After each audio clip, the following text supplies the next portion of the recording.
Hi, it's Vex, and today we're going to talk about the staples of January 2023. That's right, the first staples of the new year. Are you excited? Because I am.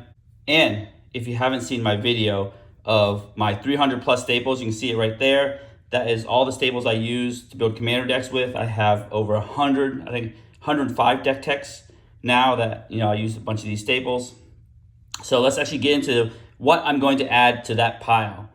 First of all, we came from, artifact set, Brothers War here, Dominaria Remastered, and then we're gonna have Phyrexa, all will be one. That'll be in February. There's gonna be tons of staples there.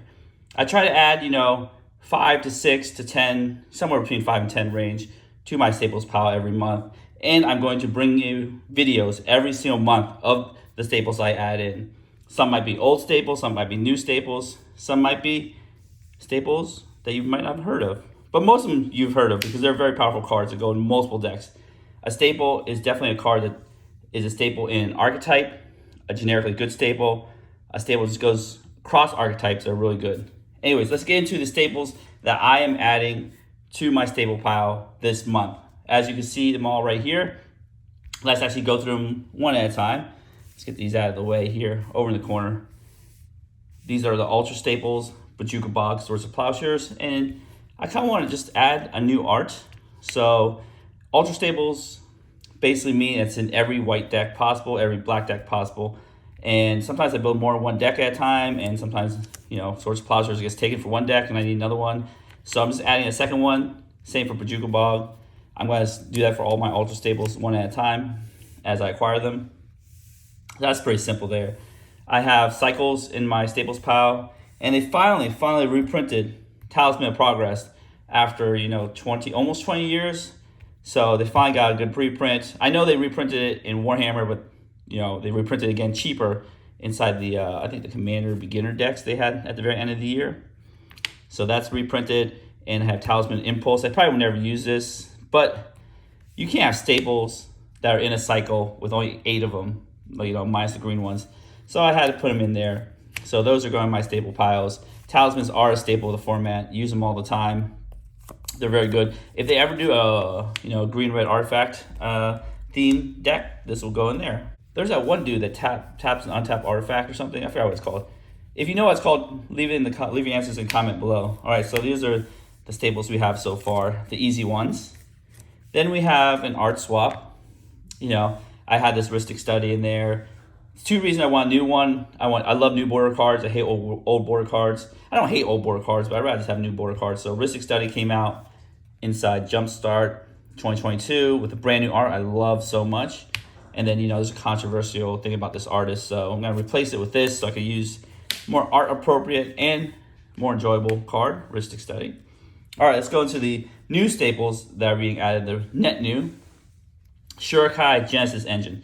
I do have a Commander deck tech on this. Check that out if you want to check it out as a deck tech. It's a vehicles deck, very powerful, but this card is extremely good in the 99. Let's read what it does. 2 white, blue, legendary artifact vehicle.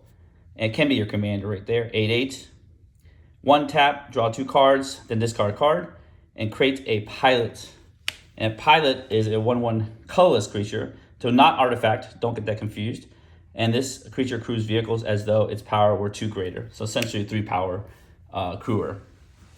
This is really good in 99 because you could just, play it on 4, pay a mana, draw 2, discard 1, make a pilot. So a lot of synergies with Azorius decks that have artifacts, that have vehicles, that want to draw cards, that want to discard cards, reanimator, tokens. So this is very synergistic with very many things. Here you can even, I have Skull Clamp. You can clamp it. It's really good. Idle Oblivion, token maker, draw cards.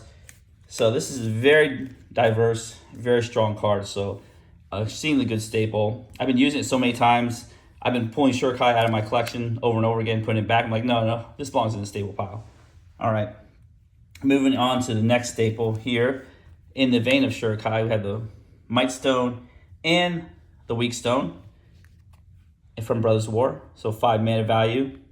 And it's a meld card, but the back doesn't really matter. unless you really want to play the front Urza half. But this is just good by itself.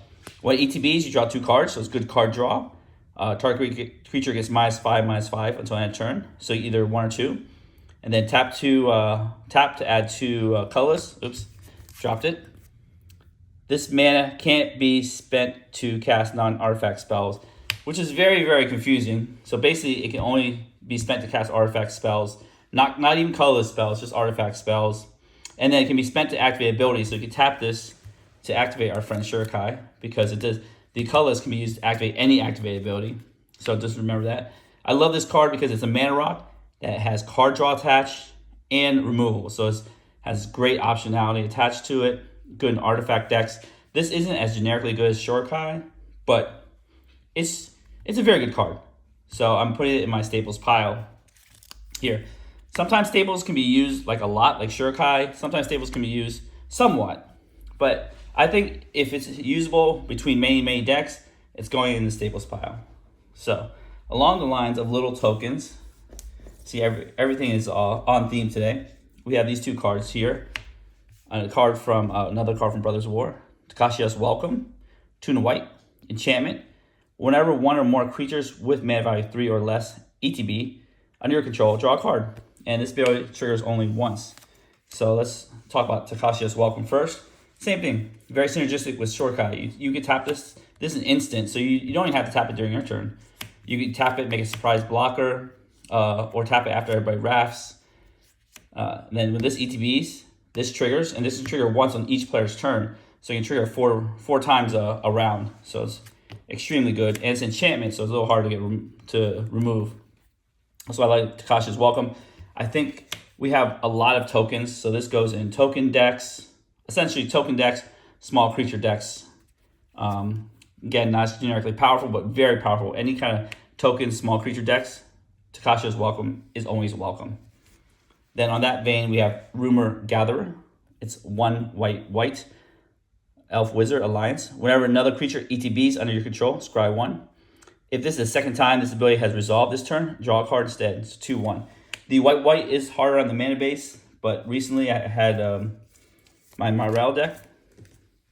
Myrel, I'm not sure how you say it. Shield of Argive, right there, makes 1/1 soldier creature tokens. It's amazing with Rumor Gatherer, because if you make, 10 tokens, you scry, draw a card, and then scry 8 more times. Just insane. So this is very good in, again, small creature decks, and definitely really excellent token decks, because it lets you scry and then draw a card and then continue scrying, so you can find things you need to find. I really love this card. The last card, I think, is the most generically powerful card in the staples pile. We'll move this over here. Let's move these around here. This card is amazing. Right there. Let's give more room for this card. Awaken the Woods. I think this is one of the most powerful staples that came from Brothers War. X green, sorcery. Create X 1/1 green forest dried land creature tokens. So create these X of these tokens, essentially X Llanowar elves, but they are lands. That means they trigger landfall. And guess what else they trigger? These 2 things. Yes. If you have this and cast Awaken the Woods, you do the thing I told you could do. The first creature would scry, next creature would draw, and the rest would scry. Insane. Helps you find the card you need very easily. So that's really neat.